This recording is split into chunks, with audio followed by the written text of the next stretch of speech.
ನಮಸ್ಕಾರ ಸ್ನೇಹಿತರೆ, ಈಗ ಜಸ್ಟ್ ಒಂದು ವಿಡಿಯೋ ನೋಡಿದ್ರಲ್ಲ, ಇದು ಮ್ಯಾಜಿಕ್ ಅಲ್ಲ, ಗ್ರಾಫಿಕ್ಸ್ ಕೂಡ ಅಲ್ಲ. ಇದು ಭೂಮಿ ಮೇಲಿರೋ ಒಂದು ರಿಯಲ್ ನರಕ. ನೀವು ನೀರನ್ನ ಗಾಳಿಲಿ ಎರಚ್ತೀರಾ ಅನ್ಕೊಳ್ಳಿ, ಆದ್ರೆ ಆ ನೀರು ನೆಲಕ್ಕೆ ಬೀಳೋ ಮೊದ್ಲೇ ಇಲ್ಲಿ ಮಂಜುಗಡ್ಡೆ ಆಗೋಗುತ್ತೆ. ಉಸಿರಾಡೋ ಗಾಳಿ ಕೂಡ ಮೂಗಿನ ಹೊಳ್ಳೆಯಲ್ಲೇ ಐಸ್ ಆಗತ್ತೆ. ಕಣ್ಣು ಮಿಟುಕಿಸಿದ್ರೆ ಕಣ್ಣ ರೆಪ್ಪೆಗಳು ಅಂಟಿಕೊಳ್ತವೆ. ಇಲ್ಲಿ ಕಾರ್ಗಳನ್ನ ಒಮ್ಮೆ ಸ್ಟಾರ್ಟ್ ಮಾಡಿದ್ರೆ 6 ತಿಂಗಳು ಆಫ್ ಮಾಡೋ ಹಾಗಿಲ್ಲ. ಇಷ್ಟೆಲ್ಲ ಕಷ್ಟ ಆಯ್ತು, ಇಲ್ಲೊಂದು ದೊಡ್ಡ ಊರಿದೆ. ಅಲ್ಲಿ ಲಕ್ಷಾಂತರ ಜನ ಬದುಕ್ತಿದ್ದಾರೆ. ಅವರು ಶಾಲೆಗೆ ಹೋಗ್ತಾರೆ, ಆಫೀಸ್ಗೆ ಹೋಗ್ತಾರೆ. ಇಂಥ ನರಕದಲ್ಲೂ ಜನ ಬದುಕ್ತಾರೆ. ಹಾಗಿದ್ರೆ ಈ ಊರು ಯಾವುದು? ಈ ಸಾಯುವಷ್ಟು ಚಳಿನ ಅವರು ಹೇಗ್ ತಡ್ಕೋತಾರೆ? ಅಲ್ಲಿನ ಭಯಂಕರ ಚಳಿ ನಮ್ಮ ಕರ್ನಾಟಕದ ಮೇಲೂ ಪ್ರಭಾವ ಬೀರ್ತಿರೋದು ಹೇಗೆ? ಬನ್ನಿ ಇವತ್ತಿನ ವಿಡಿಯೋದಲ್ಲಿ ಈ ಐಸ್ ಊರಿನ ರೋಚಕ ಕಥೆಯನ್ನ ಪೂರ್ತಿಯಾಗಿ ನೋಡ್ಕೊಂಡ್ ಬರೋಣ. ಹಾಗೆ ನೀವು ಕೂಡ ಮೆಂಬರ್ಸ್ ಓನ್ಲಿ ವಿಡಿಯೋ ನೋಡೋಕೆ ಮಸ್ತ್ ಮಗ ಪ್ರೀಮಿಯಂ ಮೆಂಬರ್ಶಿಪ್ಗೆ ಜಾಯ್ನ್ ಆಗ್ಬೋದು. ವಿಡಿಯೋ ಕೆಳಗೆ ಇರೋ ಜಾಯ್ನ್ ಆಪ್ಷನ್ ಮೂಲಕ. ಬನ್ನಿ ಈಗ ಶುರು ಮಾಡೋಣ.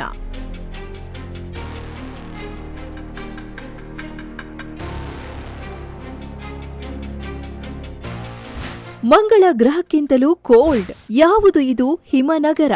ಸ್ನೇಹಿತರೆ, ನಾವು ಹೇಳ್ತಿರೋ ಈ ಜಾಗ ಇರೋದು ಪುಟಿನ್ರ ರಷ್ಯಾದಲ್ಲಿ. ಇದನ್ನ ಸೈಬೀರಿಯಾ ಪ್ರಾಂತ್ಯ ಅಂತ ಕರೀತಾರೆ. ನೀವು ಆಗಾಗ ಅಯ್ಯೋ ಸೈಬೀರಿಯಾದಿಂದ ಗಾಳಿ ಬೀಸ್ತಿದ್ಯಂತೆ, ಅದೇ ಕಾರಣಕ್ಕೆ ನಮಗೆ ಇಷ್ಟು ಚಳಿ ಅಂತೆ ಅನ್ನೋದನ್ನ ನೀವು ಓದಿರ್ಬೋದು. ಅದೇ ಸೈಬೀರಿಯಾ ಇದು. ಇಲ್ಲಿನ ರಾಜಧಾನಿ ಹೆಸರು ಯಾಕುಟ್ಸ್ಕ್. ಇದನ್ನ ಜಗತ್ತಿನ ಅತ್ಯಂತ ಶೀತಲ ನಗರ ಅಂದ್ರೆ ಕೋಲ್ಡೆಸ್ಟ್ ಸಿಟಿ ಆನ್ ಅರ್ತ್ ಅಂತ ಕರೀತಾರೆ. ಇಲ್ಲಿ ಸುಮಾರು 3 ಲಕ್ಷಕ್ಕೂ ಹೆಚ್ಚು ಜನ ವಾಸ ಮಾಡ್ತಾರೆ.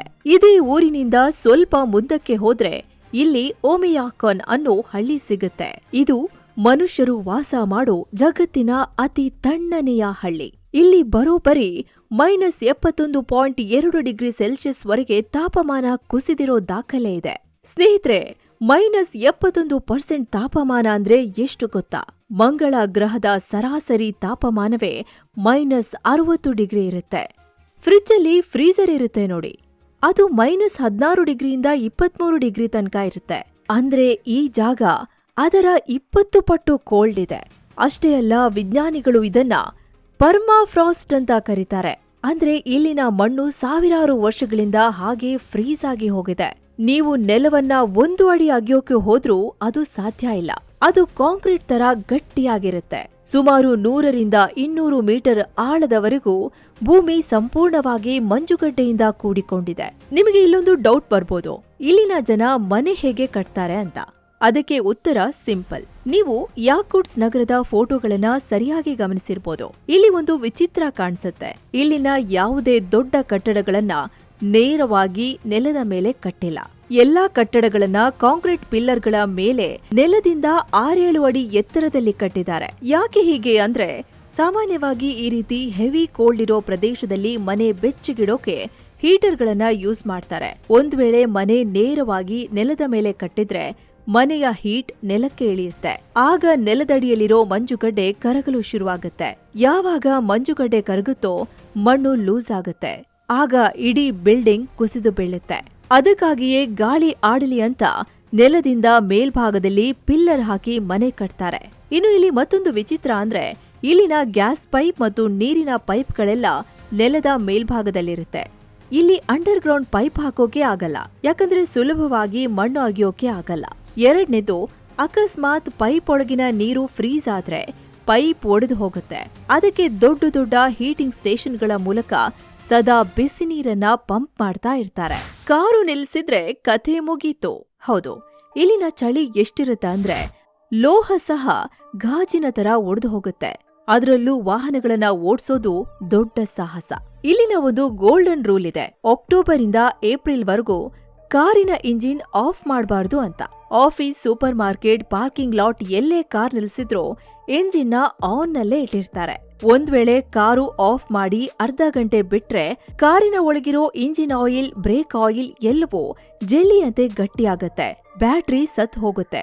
ಮತ್ತೆ ಆ ಕಾರನ್ನ ಸ್ಟಾರ್ಟ್ ಮಾಡೋಕೆ ದೊಡ್ಡ ಹೀಟರ್ ತಂದು ಬಿಸಿ ಮಾಡ್ಬೇಕು. ಅದಕ್ಕೆ ಸಾವಿರಾರು ರೂಪಾಯಿ ಖರ್ಚಾಗತ್ತೆ. ಅದರ ಬದಲು ಪೆಟ್ರೋಲ್ ಖರ್ಚಾದ್ರೂ ಪರವಾಗಿಲ್ಲ ಅಂತ ಗಾಡಿ ಆನ್ ನಲ್ಲೇ ಇಟ್ಟಿರ್ತಾರೆ. ಸಾಮಾನ್ಯವಾಗಿ ಪೆಟ್ರೋಲ್ ಬೇಗ ಗಟ್ಟಿಯಾಗಲ್ಲ, ಹೀಗಾಗಿ ಇದನ್ನೇ ಜಾಸ್ತಿ ಯೂಸ್ ಮಾಡ್ತಾರೆ. ಇಲ್ಲ ಅಂದ್ರೆ ವಿಶೇಷವಾದ ಆರ್ಕ್ಟಿಕ್ ಡೀಸೆಲ್ ಬಳಸ್ತಾರೆ. ಇತ್ತೀಚೆಗೆ ಥರ್ಮಲ್ ಪ್ಯಾಡ್ಗಳನ್ನ ಕೂಡ ಹೆಚ್ಚು ಬಳಸ್ತಿದ್ದಾರೆ. ಅಂದ್ರೆ ಇಂಜಿನ್ ತಣ್ಣಗಾಗದೇ ಇರ್ಲಿ ಅಂತ ಶೀಲ್ಡ್ ತರ ಹೀಟರ್ ಪ್ಯಾಡ್ ಹಾಕಿರ್ತಾರೆ. ಇದಕ್ಕೆ ಕರೆಂಟ್ ಕನೆಕ್ಷನ್ ಕೂಡ ಇರುತ್ತೆ. ಇದು ಎಂಜಿನ್ ಮತ್ತು ಪೆಟ್ರೋಲ್ ಸಪ್ಲೈ ಪೈಪ್ಗಳನ್ನ ಫ್ರೀಸ್ ಆಗದಂತೆ ತಡೆಯುತ್ತೆ. ಸಿಂಪಲ್ ಆಗಿ ಹೇಳೋದಾದ್ರೆ, ಕಾರಿನ ಅಡಿಯಲ್ಲಿ ಆಯಿಲ್ ಟ್ಯಾಂಕ್ ಇರುತ್ತಲ್ಲ, ಅಂದ್ರೆ ಎಂಜಿನ್ ಆಯಿಲ್ ಶೇಖರಣೆ ಆಗೋ ಜಾಗ, ಆ ಟ್ಯಾಂಕ್ಗೆ ಕೆಳಗಡೆ ಥರ್ಮಲ್ ಪ್ಯಾಡ್ ಅನ್ನ ಅಂಟಿಸಿ ಬಿಡ್ತಾರೆ. ರಾತ್ರಿ ಕಾರು ಪಾರ್ಕ್ ಮಾಡಿದ ತಕ್ಷಣ ಆ ಪ್ಯಾಡ್ನ ವೈರ್ ಅನ್ನ ಕರೆಂಟ್ ಸಾಕೆಟ್ಗೆ ಪ್ಲಗ್ ಮಾಡ್ತಾರೆ. ಇದು ಇಡೀ ರಾತ್ರಿ ಹೀಟ್ ಪ್ರೊಡ್ಯೂಸ್ ಮಾಡುತ್ತೆ. ನಾವು ಮೈಕೈ ನೋವು ಬಂದ್ರೆ ಹಾಟ್ ವಾಟರ್ ಬ್ಯಾಗ್ ಇಟ್ಕೋತೀವಲ್ಲ, ಇದು ಸೇಮ್ ಟು ಸೇಮ್ ಕಾರಿನ ಎಂಜಿನ್ ಆಯಿಲ್ ಟ್ಯಾಂಕ್ಗೆ ಬಿಸಿ ಶಾಕ್ ಹಾಕೊಡುತ್ತೆ. ಇದರಿಂದ ಎಷ್ಟೇ ಚಳಿ ಇದ್ರೂ ಒಳಗಿರೋ ಎಂಜಿನ್ ಆಯಿಲ್ ಗಟ್ಟಿಯಾಗಲ್ಲ. ಬೆಳಿಗ್ಗೆ ಎದ್ದು ಕೀ ತಿರುಗಿಸಿದ ತಕ್ಷಣ ಆರಾಮಾಗಿ ಸ್ಟಾರ್ಟ್ ಆಗುತ್ತೆ. ಅಷ್ಟೇ ಅಲ್ಲ, ಆಟೋ ಒಡಿಯಾಲೋ ಅನ್ನೋ ಬ್ಲಾಂಕೆಟ್ ಹೊದಿಸ್ತಾರೆ. ಕಾರಿನ ಬ್ಯಾನೆಟ್ ಓಪನ್ ಮಾಡಿ ಇಂಜಿನ್ ಮೇಲ್ಗಡೆ ಫುಲ್ ಕವರ್ ಆಗೋ ಹಾಗೆ ಹೊದಿಸ್ತಾರೆ. ಇದು ಏನ್ ಮಾಡುತ್ತೆ ಅಂದ್ರೆ, ಇಂಜಿನ್ ಬಿಸಿ ಆದ್ಮೇಲೆ ಆ ಬಿಸಿಯನ್ನ ಹೊರಗೆ ಹೋಗೋಕೆ ಬಿಡೋದಿಲ್ಲ. ನೀವು ಕಾರ್ ಆಫ್ ಮಾಡಿ ಹೋದ್ರೂ ಸುಮಾರು 4ರಿಂದ 5 ಗಂಟೆಗಳ ಕಾಲ ಇಂಜಿನ್ ಬಿಸಿಯಾಗೇ ಇರುತ್ತೆ. ಇಷ್ಟೆಲ್ಲಾ ಸರ್ಕಸ್ ಮಾಡಿದ್ರೆ ಮಾತ್ರ ಸೈಬೀರಿಯಾದಲ್ಲಿ ಕಾರು ಓಡಿಸೋಕೆ ಸಾಧ್ಯ. ಇನ್ನು ಇಲ್ಲಿ ರೋಡ್ ಆಫ್ ಬೋನ್ಸ್ ಅನ್ನೋ 2000 ಕಿಲೋಮೀಟರ್ ಉದ್ದದ ಒಂದು ಹೈವೇ ಇದೆ. ಇದರ ಅಫಿಷಿಯಲ್ ಹೆಸರು ಕೊಲಿಮಾ ಹೈವೇ. ಆದ್ರೆ ಈ ರಸ್ತೆ ನಿರ್ಮಾಣದ ವೇಳೆ ಎಕ್ಸ್ಟ್ರೀಮ್ ಕಂಡೀಷನ್ಗೆ 1.30ಯಿಂದ 2.50 ಲಕ್ಷ ಜನ ಮೃತಪಟ್ಟಿದ್ದಾರೆ. ಹೀಗಾಗಿನೇ ಇದಕ್ಕೆ ರೋಡ್ ಆಫ್ ಬೋನ್ಸ್ ಅನ್ನೋ ಹೆಸರು ಬಂದಿದೆ. ಇನ್ನು ಈ ರಸ್ತೆಯಲ್ಲಿ ಒಂಟಿಯಾಗಿ ಹೋಗೋವಾಗ ಗಾಡಿ ಕೆಟ್ಟು ನಿಂತ್ರೆ ಅದು ಮರಣ ಶಾಸನವೇ ಸರಿ. ಯಾಕಂದ್ರೆ ಸಹಾಯಕ್ಕೆ ಯಾರಾದ್ರೂ ಬರೋಕ್ಕೂ ಮುಂಚೆಯೇ ವಿಪರೀತ ಚಳಿಗೆ ಜನರು ಸಾವನ್ನಪ್ಪಿದ ಎಷ್ಟೋ ಉದಾಹರಣೆಗಳಿವೆ. ಬದುಕೋದು ಹೇಗೆ? ಸರಿ, ಈಗ ಊಟ ಮತ್ತು ಬಟ್ಟೆ ವಿಷಯಕ್ಕೆ ಬರೋಣ. ನಾವು ಚಳಿಗೆ ಒಂದು ಸ್ವೆಟರ್ ಹಾಕ್ತೀವಿ, ಆದ್ರೆ ಇಲ್ಲಿನ ಜನ ಈರುಳ್ಳಿ ರೀತಿ ಬಟ್ಟೆ ಹಾಕ್ತಾರೆ. ಅಂದ್ರೆ ಒಂದರ ಮೇಲೆ ಒಂದು ಅಂತ ಸುಮಾರು 4ರಿಂದ 5 ಲೇಯರ್ ಬಟ್ಟೆ ಹಾಕ್ತಾರೆ. ಇಲ್ಲಿ ಫರ್ ಕೋಟ್ ಅಥವಾ ಪ್ರಾಣಿ ಚರ್ಮದಿಂದ ಮಾಡಿದ ಕೋಟ್ ಹಾಕೋದು ಅವರ ಅನಿವಾರ್ಯತೆ. ಸಿಂಥೆಟಿಕ್ ಜಾಕೆಟ್ಸ್ ಇಲ್ಲಿ ಕೆಲಸ ಮಾಡಲ್ಲ.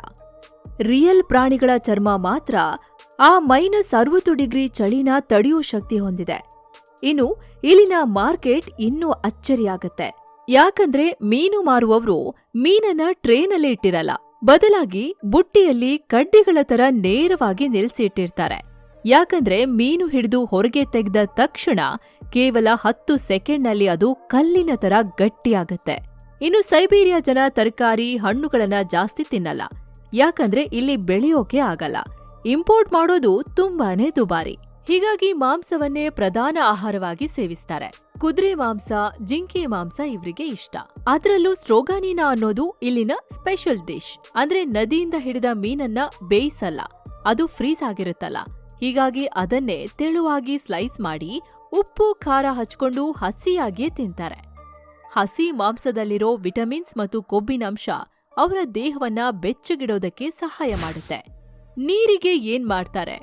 ಟ್ಯಾಪ್ ವಾಟರ್ ಬರೋದಿಲ್ಲ. ಹೀಗಾಗಿ ನದಿಯ ಮೇಲಿರೋ ದಪ್ಪನೆಯ ಮಂಜುಗಡ್ಡೆಯನ್ನೇ ಕತ್ತರಿಸಿ ಬ್ಲಾಕ್ ಮಾಡ್ತಾರೆ. ಅದನ್ನ ಮನೆ ಹೊರಗೆ ಇಟ್ಟಿರ್ತಾರೆ. ಬೇಕಾದಾಗ ಒಂದೊಂದು ಬ್ಲಾಕ್ ತಗೊಂಡು ಹೋಗಿ ಕರಗಿಸಿ ಕುಡಿತಾರೆ. ಅಂದಹಾಗೆ ಸ್ನೇಹಿತರೆ, ಒಟ್ಟಾರೆ ಸೈಬೀರಿಯಾ ಪ್ರಾಂತ್ಯದಲ್ಲಿ 3.6ರಿಂದ 3.7 ಕೋಟಿ ಜನ ವಾಸ ಮಾಡ್ತಿದ್ದಾರೆ.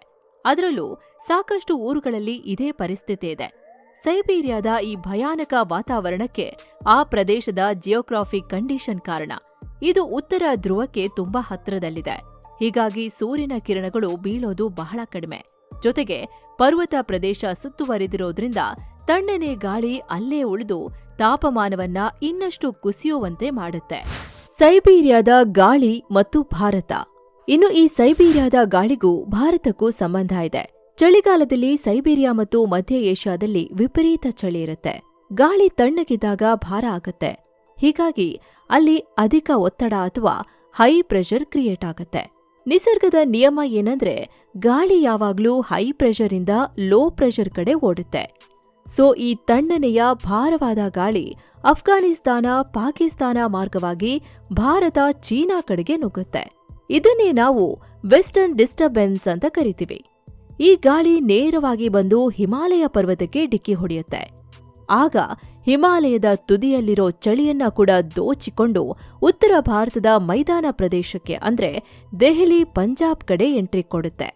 ಆಮೇಲೆ ಉತ್ತರ ಭಾರತ ಪೂರ್ತಿ ಕೂಲ್ ಆದ್ಮೇಲೆ ಆ ತಣ್ಣನೆಯ ಗಾಳಿ ಮೇಲಿಂದ ಕೆಳಗೆ ಬೀಸೋಕೆ ಶುರುವಾಗುತ್ತೆ.